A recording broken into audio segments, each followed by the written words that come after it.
Osibyo tyeyo mulabi waffe yeekuumidde ku MRI TV kadde ka mawulire okugakutuusaako NABUTTO JUDITH. Katutandike n'emitwe emikulu.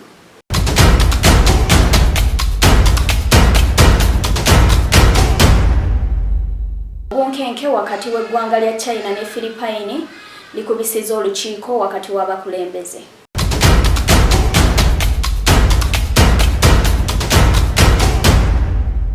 Eyali avunaanibwa ogw'obutemu ateereddwa oluvannyuma lw'emyaka 23 mu nkomyo.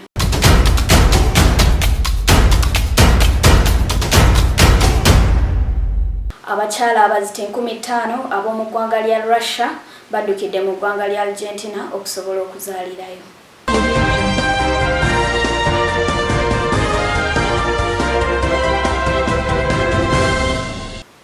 Gye buvuddeko eggwanga lya China lyateeka amaato gaayo amalwanyi ku ssemayanja waayo ow'omu Maserengeta era ng'amaato gano gatunudde mu ggwanga lya Philippine. Ebyo olwagudde mu matu g'omukulembeze wa Philippine n'ayita olukiiko lw'abakulembeze okusobola okubaako bye bateesa. Katubikuwe.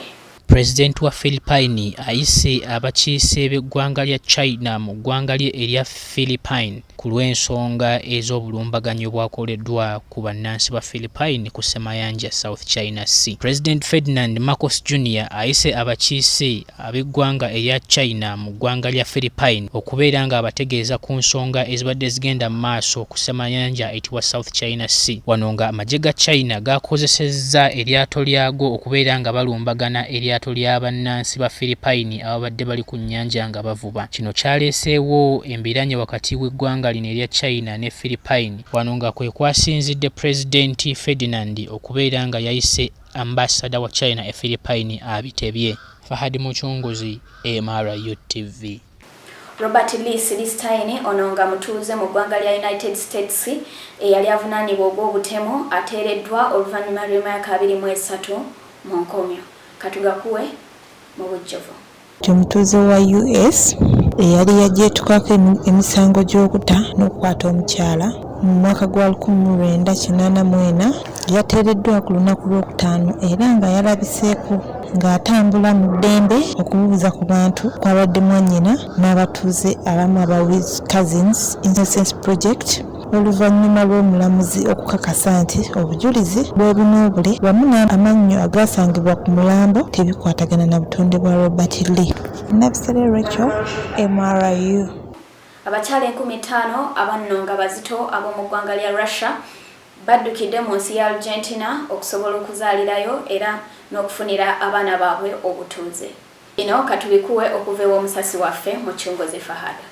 Abakyala abasukka mu 50,000 nga bano bazito okuva mu nsi eya Russia bayingira ensi eya Argentina oluvannyuma olw'okukitegeera nti ekyokufunira abaana baabwe obutuuze mu nsi eyo singa obeera obazaaliddeyo kibeera kyangu nnyo. Mu bakyala abayingidde mu nsi eno kizuuliddwa nti mulimu abakyala 30 nga bano balekebwawo abaami baabwe mu kiseera bwe baali abazito nga bagenda okulwana olutalo mu Ukraine.